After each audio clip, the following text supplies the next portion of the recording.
Si estás pensando en comprar una lavadora, en este video te voy a enseñar varias opciones para que veas cuál realmente te conviene según lo que necesitas y tu presupuesto. Aquí vamos a ver lavadoras de carga superior, carga frontal, modelos con agitador tradicional y otras con propela o sistema de lavado más moderno.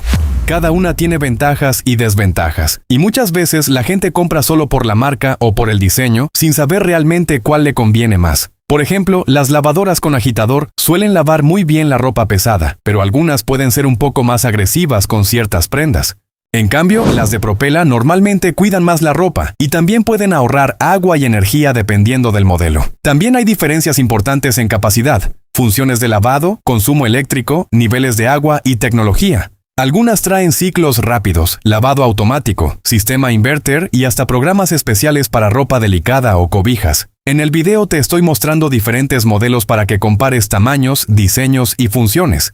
Los precios ahí los puedes ir viendo directamente en pantalla, pero más allá del precio, la idea es que realmente sepas qué estás comprando y qué beneficios te ofrece cada tipo de lavadora, porque a veces una lavadora más económica termina siendo mejor opción para ciertas personas, y otras veces vale la pena invertir un poco más por funciones que sí hacen diferencia en el día a día. Así que quédate hasta el final y dime cuál escogerías tú y cuál crees que vale más la pena.